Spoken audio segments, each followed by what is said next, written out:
when I was in my sales job, this guy came in and started talking about trading again on MT4. And I knew a little bit about it. So I kind of acted as if I did. And I was telling him, well, yeah, this is a bullish candle. This is a bearish candle. Eventually, I kind of got hooked on it and I started trading like most of you are doing now. And I stuck to it for about 6 months or so.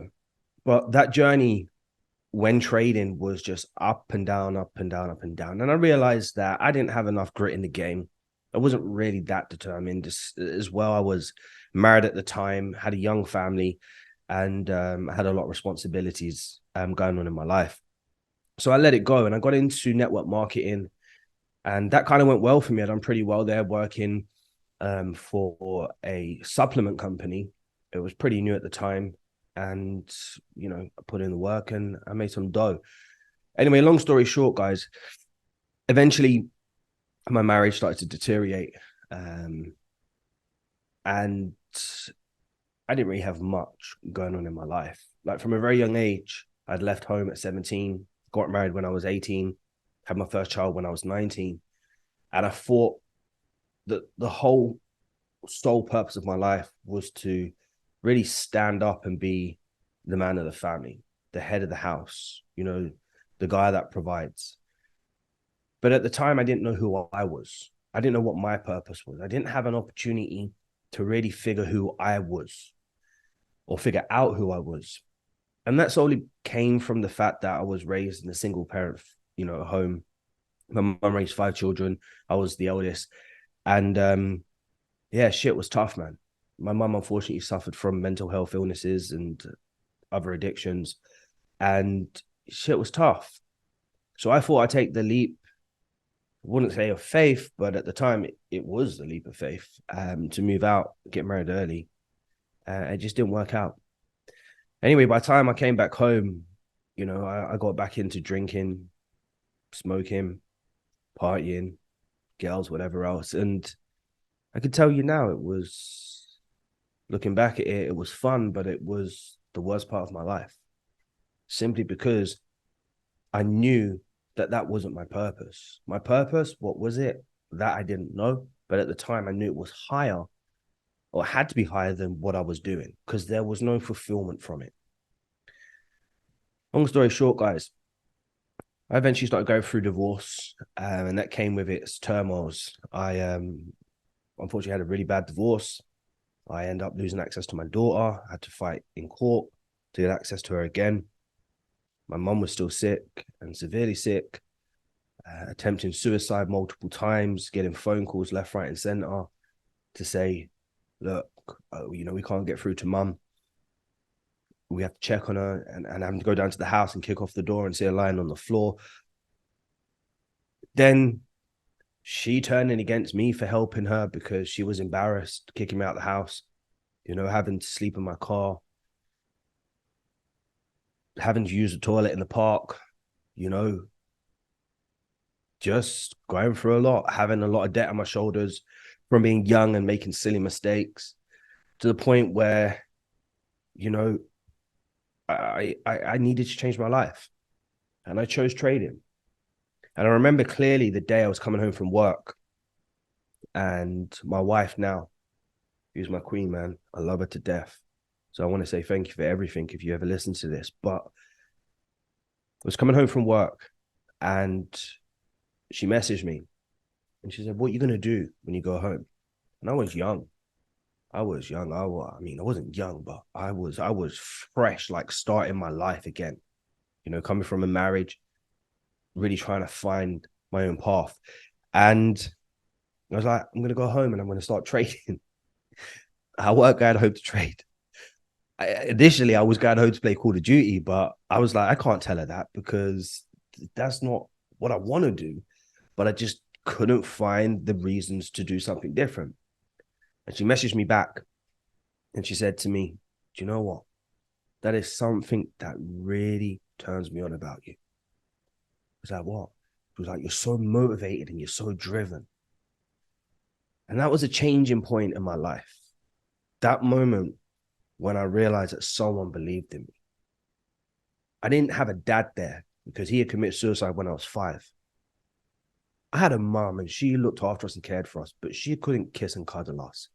She didn't have that emotional connection with us. She provided, and I'm grateful for it, but she didn't really believe in us either, in the sense of she didn't want us to pursue more than. She was just happy with us being content, which I completely understand. We're her children at the end of the day, right? So she just wants us to be content and happy and be at peace. But when my wife now messaged me that, there was a light bulb moment. It, like, the switch flipped. And I was like, do you know what? This is my time. This is my time. And I remember sitting down in my room in my mum's house. I decided that I was going to commit to this. And that was 7 years ago, almost 8 years ago now. And jumping on the charts, doing all the support resistance, break retest, you name it, the whole shebang. And every single day, I committed to change. And during that commitment of change, guys, I want to tell you something. It wasn't easy. It wasn't the end of a divorce. It wasn't the end of a court case battling for my daughter. It wasn't the end of my mum being sick. Throughout this whole process, I had to face so much in terms of finances, court cases, my mum being ill, my own personal demons and battles, my own addictions that I still hadn't kicked yet, I'm still trying to figure out my sense of purpose. And it was tough. But all I remember now, up until this point, and whether you believe me or not, all I remember is saying to myself, it's time to commit.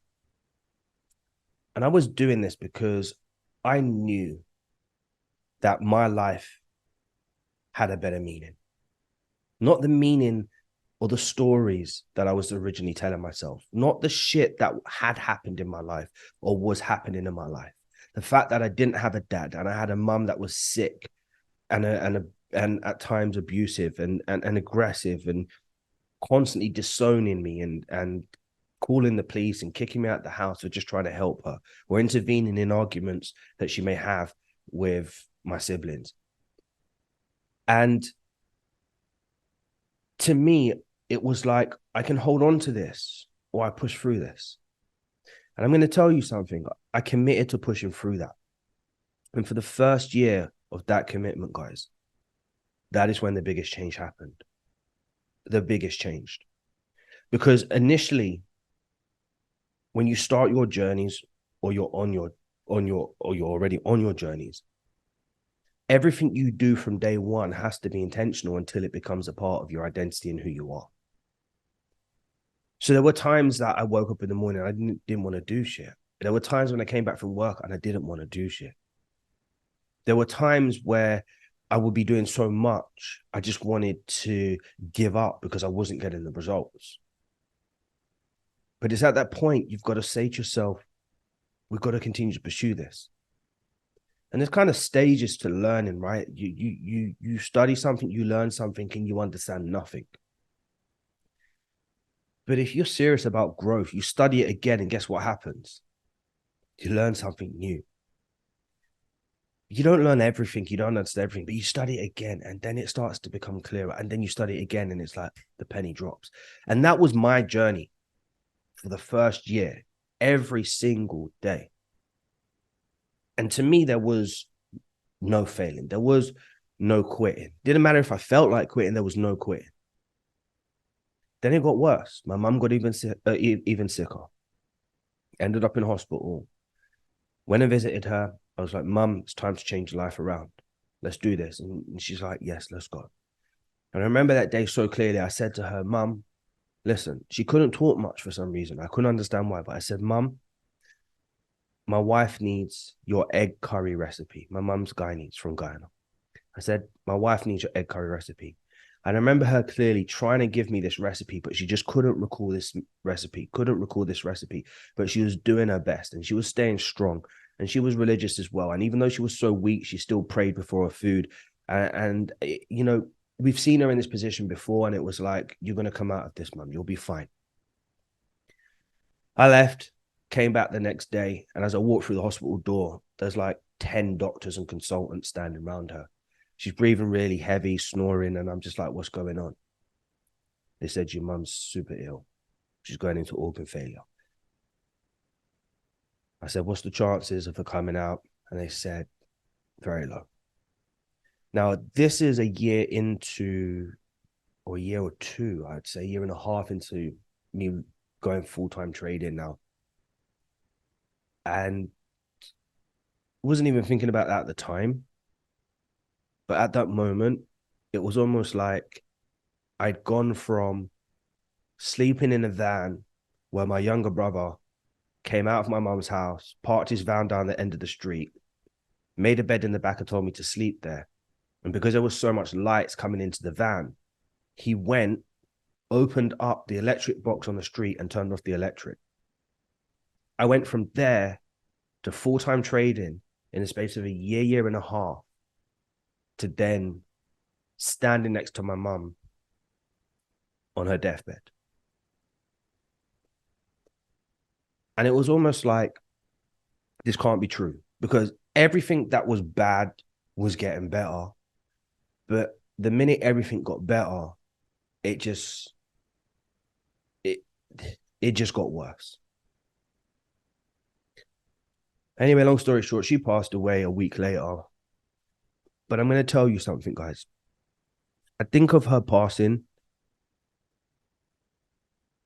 it kind of transitioned my life into a trajectory, a direction that I never knew was possible. The power, the strength, the grit and determination that I had at that point in time, the purpose that I once thought I had wasn't really what I thought it was, comparable to what it had become. And at that moment in time, nothing was more important than me taking control of my life, the responsibilities that were in my life, and becoming the best version of myself to walk in the footsteps of my mother. And one thing that I've learned on my journey, guys, is that your adversities determine your level of success. And even after my mum passed away, it wasn't the end, because I still had more things to go through. And I want to be honest with you. I'm not telling you this for self-pity. I'm telling you this because I know many of you are going through shit. But one of the key indicators for you, kind of as fuel, as wood to your fire, kind of has like the food to your belly, the more pain or the level of pain that you go through is going to determine your success. And sometimes, not sometimes, the more intentionally you put yourself through that pain, the more you will succeed. And you say, oh, you know, I have all these problems, I have children and I don't have time. Well, that's adversity. Being a parent is a big responsibility. I have work. Well, that's adversity. You have distractions and limited time. You're in a relationship and a marriage. That's adversity, because you've got to care for them emotionally, physically, mentally, and spiritually. But what I'm telling you now is that is a fine opportunity for you to start rising and shining in those categories, in those areas, guys. Because I'm telling you something, if things start to just fall on your lap and start happening for you, you're never, ever going to get to a place where you feel that you deserved it. So those adversities that you're going through, those situations that you're going through, are going to be key indicators to you to say to you, guess what? You're doing all right. You're doing okay. Because I can promise you guys, that the quicker and easier it is to achieve something, the quicker and easier that it is to achieve something, the quicker you will lose it. Because you might say to me, well, Rox, this makes no sense to me. It's all right for you to say this, but I'm telling you, once you have your house, once you have your cars, once you have your family, once you have your security, once you have money, you have to ask yourself what comes next.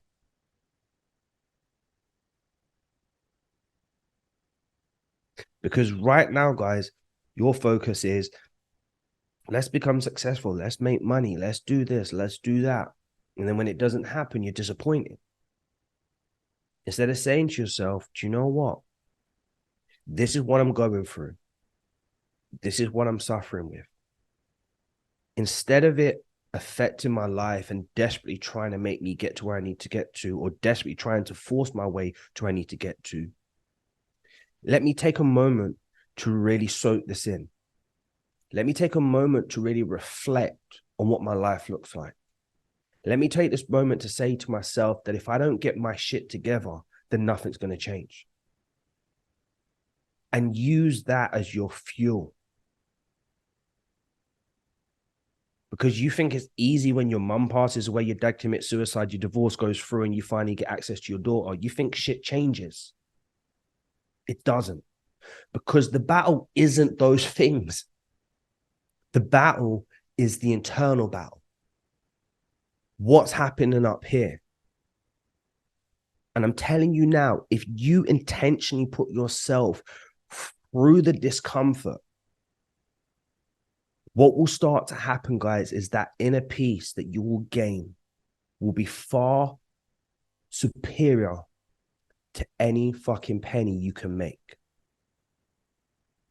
And that naturally is going to leak into your trading, leak into every aspect of your life, and absolutely change everything about how you do everything.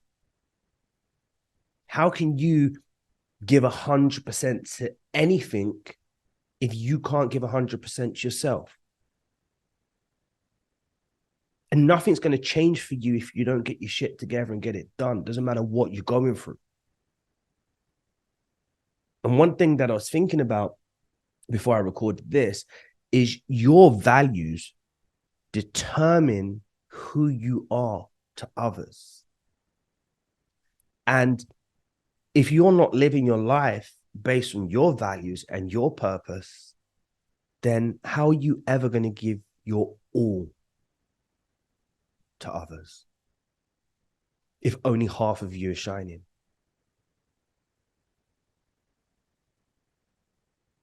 You ain't going to get the answers to your questions if you're sitting in comfort. You ain't going to get the answers to your questions if you're still eating takeaways every single day. You ain't going to get your answers if you're still indulging in alcohol and whatever you're doing. You ain't going to get your answers if you're running away from your problems and partying every weekend. You're not going to get your answers by winning trades and trying to pass your challenges and verifications if you haven't dealt with your demons. This part you got to figure out. There's this little voice in your head always talking, yeah, and you choose to listen to it because it's easier. Telling you why you need to do something, why you should be doing this, why you should be doing that. It should no longer become a matter of, I want to do it. It has to become a matter of, it needs to be done. Because if you don't achieve that inner peace, guys, I can promise you, you are not going to sleep well. You're not going to wake up well. Your intimacy is going to be below average. That chicken that you cooked last night and today and tomorrow, whenever it may be, is just going to taste average.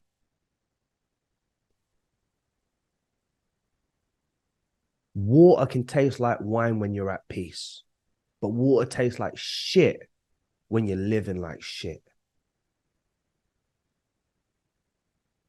And these are the things that you got to start thinking about. Everyone's settling. Everyone's in their comfort zone. And I hate to use the word comfort zone. It ain't your comfort zone. Don't let these gurus make you think it's your comfort zone. It's called your familiar zone. You need to change your familiarity. Well, they say familiarity breeds contempt. You do that to yourself. Shift that. Oh, Rox, but how do I get out of my comfort zone? 300 burpees. I can't do 300 burpees. Well, there you go, out your comfort zone. 100 push-ups. Can't do 100 push-ups. There you go, out your comfort zone.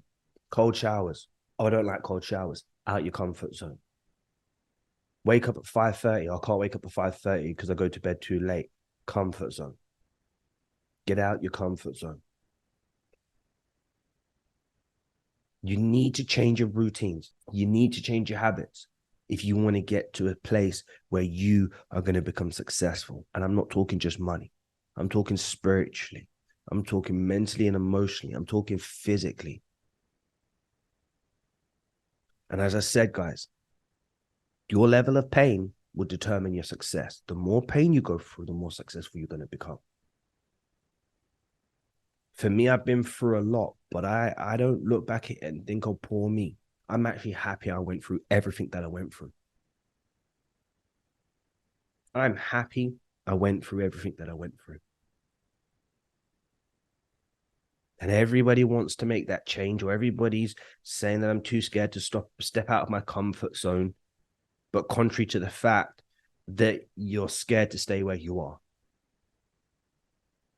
I say choose your hard. I'm telling you to choose your contrary beliefs or contrary beliefs. Are you too scared to step out of your comfort zone, or are you too scared to stay where you are? That is something you've got to be thinking about. Because beyond everything that you're going through, beyond everything that you've gone through, and beyond everything that you will go through, if you don't build your kingdom, then no one's going to build it for you. Now, if you ask me where I'm at in terms of my journey on a scale of 1 to 10, 4. That's my honest answer. And you know why that excites me? Because there's so much more scope for growth. And if I could become a solid 5 or a solid 6, it's game. Where are you on that scale of 1 to 10? How much do you value yourself? How much do you know your purpose? What are you choosing to believe? Are you choosing to stay scared and stuck where you are, or scared to get out your comfort zone and get shit done? Because your adversity is going to be a key indicator to what your success is going to look like in 3 months, 6 months, and 12 months from now. Got to get your shit together, guys. Got to make it happen.